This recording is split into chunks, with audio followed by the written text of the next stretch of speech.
My name is Chande Raja. I am from India. I am working as assistant manager, accounts. I would like to ask two questions. Number one, as you say, Islam is a way of life as per the Quran. Okay? What do you mean by way of life? What are the explanation for that? Can I get number? Brother, the question that in my earlier answer I said Islam is a deen, it's a way of life. He's asking, what do you mean by way of life? Way of life means how do you lead a life?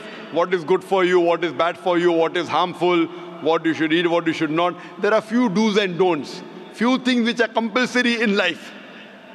Few things which are prohibited, the remaining are mubah, optional.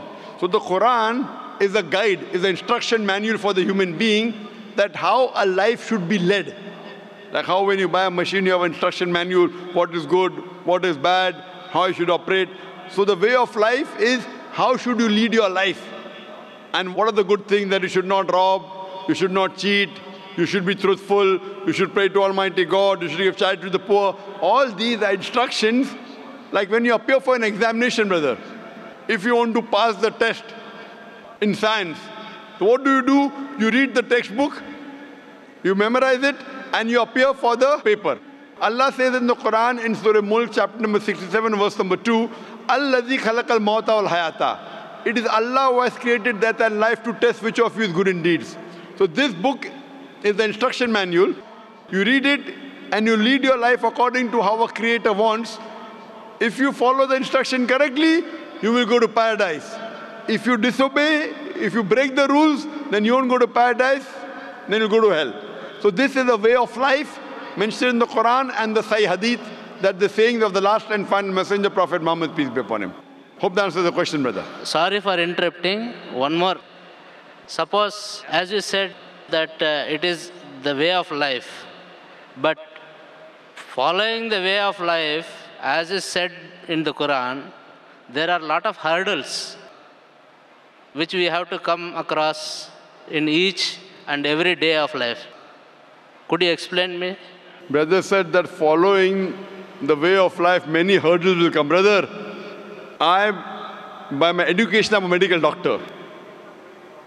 To pass my degree, Bachelor's of Medicine, you know, when you pass BA degree, the test is easy.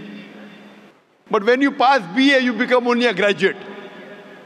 When you pass graduation, MBBS, Bachelor of Medicine, Bachelor of Surgery, it's more difficult. We have to study for 18 hours a day, sleep less. But once you pass, you get a better honor, doctor, DR in front of your name. So higher the degree, more difficult is the test.